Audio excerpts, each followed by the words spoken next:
Napakaganda naman ng bahay na ito. Mas malaki pa yata ito kaysa sa buong barangay namin sa Bicol, bulong ni Mia sa sarili habang pinagmamasdan ang paligid ng may paghanga. Dinala siya ni Manang Clara sa opisina ng may-ari ng bahay. Si Manang Clara, na kapwa taga Bicol rin, ang tumulong sa kanya upang makapasok sa Villamayor family.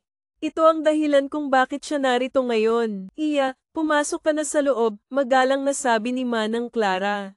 Tumango si Mia, kumatok muna sa pinto bago ito marahang binuksan. Sa loob, nakita niya ang isang babaeng nakaupo sa lamesa. Sa tansya niya, nasa edad 40 na ito, ngunit mukhang bata pa rin ang itsura. Magandang umaga po, Ma'am Victoria, magalang na bati ni Mia. Maupo ka, maikli ngunit mahinahong tugon nito. Agad namang umupo si Mia. Ako po si Mia de la Cruz, ang bagong katulong, pagpapakilala niya. Napansin ni Mia ang seryosong ekspresyon ng mukha ni Ma'am Victoria. Mia de la Cruz, ilang taon ka na? Tanong nito. 22 years old po ako, sagot ni Mia ng may respeto.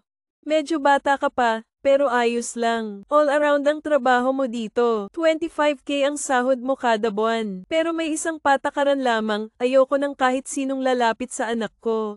Naiintindihan mo ba? Tanong nito habang bahagyang nakataas ang kilay. Tumango si Mia ng may kumpiyansa. Opo, naiintindihan ko po, ma'am, sagot niya. Maganda, pwede ka nang lumabas at pumunta sa iyong kwarto. Sasamahan ka ni Manang Clara, utos ni Ma'am Victoria. Tumango si Mia at ngumiti bago tumalikod. Sa labas, naghihintay si Manang Clara. Maraming salamat po, Manang Clara, sa pagkakataong ito, pasasalamat ni Mia ng taos puso. Hay, wala iyon, Mia. Basta tandaan mo ang sinabi ni Ma'am Victoria, ha? Huwag na huwag kang mapapalapit sa anak niya, paalala ni Manang Clara. Habang naglalakad sila sa malawak na pasilyo, nagsalita si Manang Clara, may gagawin pa ako, Mia. Ituturo ko na lang sa'yo ang kwarto mo. Sa gawing kanan ka dumaan, at diretso ka lang. May 3 kwarto doon, at ang sayo ay nasa kaliwa. Salamat po, sagot ni Mia. Nagpatuloy siya sa paglalakad hanggang sa marating ang dulong bahagi ng pasilyo. Binuksan niya ang pintuan ng isang kwarto at tumambad sa kanya ang madilim na silid. May kakaibang mabangong amoy na pumuno sa kanyang ilong. Hinanap niya agad ang switch ng ilaw, at nang matagpuan ito, pinindot niya upang lumiwanag ang paligid. Pagkapindot ni Mia ng switch ng ilaw, biglang tumambad sa kanya ang isang lalaki sa loob ng silid. Sa sobrang gulat, napasigaw siya at agad na tinakpan ang kanyang bibig nang mapagtanto ang kanyang ginawa. Sino ka? Malamig at matigas ang boses ng lalaki na nagbigay ng kakaibang tensyon sa hangin. Ay ikaw? Sino ka? Nauutal niyang sagot habang pilit pinapakalma ang sarili. Magnanakaw ka ba? Paano ka nakapasok dito? Sunod-sunod na tanong nito habang nanlilisik ang mga mata at matalim siyang tinitigan. Noon lang napansin ni Mia na ang lalaki ay walang pang-itaas at tanging boxer shorts lamang ang suot. Bumilis ang tibok ng kanyang puso, hindi niya alam kung dahil sa kaba o sa kakaibang presensya ng estrangherong kaharap niya. Hindi ako magnanakaw. Ako si Mia de la Cruz, ang bagong kasambahay dito sa Villamayor, sagot niyang may halong kaba at pagtatanggol sa sarili. Umalis ka dito, galit na utos ng lalaki. Tila napagtanto ni Mia na nagkamali siya ng kwarto. Nahihiya at nagmamadaling lumabas si Mia sa silid. Habang isinasara niya ang pinto, napaisip siya kung sino ang lalaking iyon. Siguro, isa siya sa mga anak ni Ma'am Victoria. Pagbukas niya ng kabilang kwarto, tumambad sa kanya ang isang simpleng silid. Huminga siya ng malalim, pilit pinapakalma ang sarili. Ngunit hindi niya maiwasang balikan sa isip ang itsura ng lalaking nakita niya. Matangkad ito, marahil nasa 5'20" o higit pa, at may matipuno ngunit hindi sobrang maskuladong pangangatawan. Ano bang iniisip mo, Mia? Bulong niya sa sarili, pilit na binubura sa isipan ng estrangherong lalaki. Matapos niyang ayusin ang kanyang mga gamit sa maleta, lumabas siya ng kwarto at pinuntahan si Manang Clara upang makita ang iba pang bahagi ng mansyon. Manang Clara, may tanong po ako, ani Mia habang naglalakad sila. Ano iyon, Iya? Tanong ng matanda. Kaninong kwarto po iyong nasa harapan ng kwarto ko? Tanong niya ng may halong kaba. Huwag kang papasok doon, ha? Mia, office yun ni Sir Adrian Villamayor, ang anak ni Ma'am Victoria, sagot ni Manang Clara ng may diin.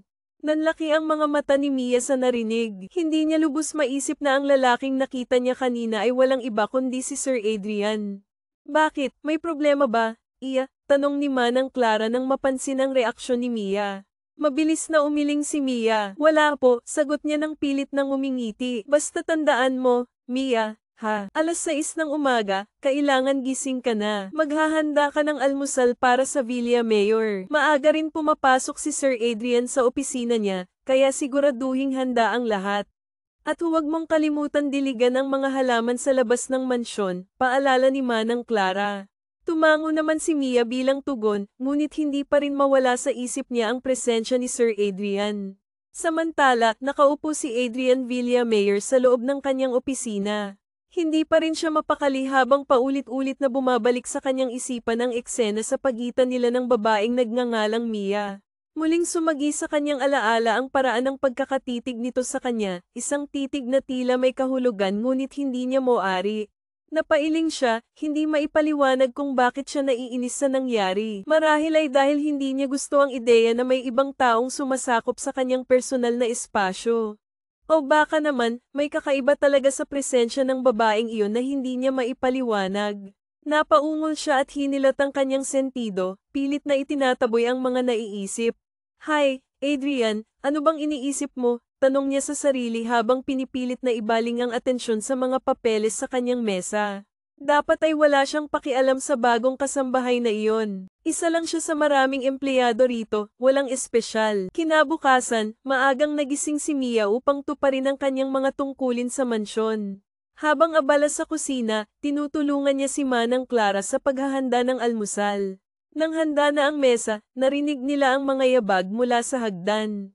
Bumaba si Sir Adrian, suot ang isang itim na long-sleeve polo na nakatupi hanggang siko at itim na slacks. Ang kanyang tindig at kisig ay hindi may kakaila, kaya't hindi napigilan ni Mia ang mapalunok. Hindi niya namalayang napatitig siya ng matagal hanggang sa biglang nag-angat ng tingin si Adrian, at nagtagpo ang kanilang mga mata.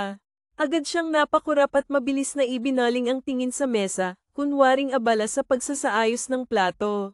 Good morning, Sir Adrian, bati ni Manang Clara na may ngiti. Good morning, malamig na sagot nito habang umupo sa dulo ng mesa.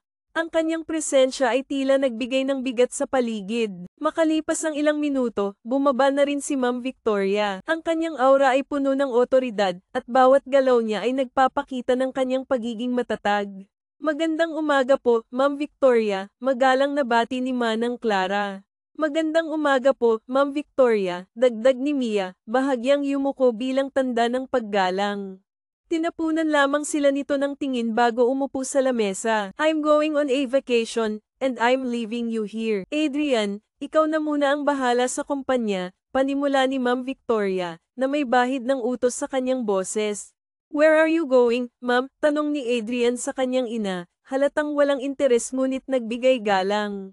Sa La Union, Manang Clara, ikaw na ang bahala sa mansyon. When I return, I will take care of arranging your business marriage, sagot ni Ma'am Victoria nang walang alinlangan. Business marriage, bulong ni Mia sa kanyang isipan, habang lihim na tumingin kay Adrian.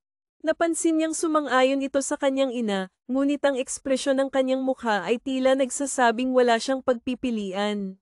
Yes, ma'am, sagot ni Adrian, ngunit ang tono nito ay malamig at walang emosyon. Natapos ang kanilang agahan, at umalis na rin si Sir Adrian upang pumunta sa kanyang kumpanya.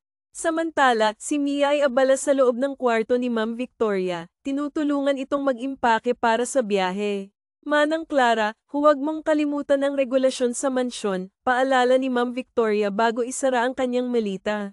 Tumango si Mia ng magalang. Yes po, Ma'am Victoria. Good, sagot nito bago lumabas ng silid. Iniwan si Mia na nag-iisip kung ano ang naghihintay sa kanya sa mansyon na ito. Hindi nagtagal, umalis si Ma'am Victoria kasama ang dalawa niyang kasambahay papunta sa La Union. Naiwan na lamang sina Mia sa mansyon na tila naging mas tahimik at mapayapa. Sa buong araw, masigla at masipag na ginawa ni Mia ang lahat ng mga gawain sa bahay. Nagwalis siya ng sahig, maingat na pinunasan ang mga kasangkapan, at diniligan ang mga halaman sa hardin, na para bang nagbibigay buhay sa paligid. Pagsapit ng gabi, lumapit si Mia kay Manang Clara upang magtanong. Manang, anong oras po darating si Sir Adrian? 9:00 na ng gabi, pero wala pa rin siya, sagot ni Manang Clara na may bahagyang pag-aalala. Hindi ko alam, Iya. Sumasakit na ang mata't ulo ko. Manang, magpahinga na po kayo. Ako na pong maghihintay kay Sir Adrian, magalang na tugon ni Mia. Sigurado ka ba, Mia? Opo, Manang, ako na po ang bahala. O siya, maraming salamat, Iya. Pag dumating si Sir Adrian, pagbuksan mo agad ang gate, ha? Bilin nito bago tumalikod upang magpahinga. Lumabas si Mia sa mansyon at naupo sa harapan nito. Sa kabila ng malamig na simoy ng hangin na dumadampi sa kanyang balat, matyaga siyang naghintay. 12:00 na ng gabi ngunit wala pa rin si Sir Adrian. Maya-maya pa'y may dumating na itim na sasakyan at huminto sa tapat ng gate. Agad niyang sinalubong ito at binuksan ang gate. Bumaba si Adrian, at agad napansin ni Mia ang bahagyang tama nito sa alak. Hindi ito lasing na lasing, ngunit kapansin-pansin ang hirap nitong maglakad ng diretsyo. Sir Adrian, ayos lang po ba kayo? Tanong niya habang lumapit upang alalayan ito. Hindi ito sumagot, sa halip, tumitig ito sa kanya ng matagal, na para bang may bumabagabag sa isip nito. Business marriage? Bulong nito, halos hindi marinig. Nagulat si Mia sa narinig. Sa mukha ni Adrian, mababakas ang lungkot at bigat ng dinadala nito. Wala akong magawa. Dagdag pa nito, may halong hinanakit at galit sa boses. Hinawakan ni Mia ang braso nito. Sir, kailangan niyo pong magpahinga. Halika na po sa loob. Tahimik na sumunod si Adrian habang inaalalayan siya ni Mia papasok ng mansyon.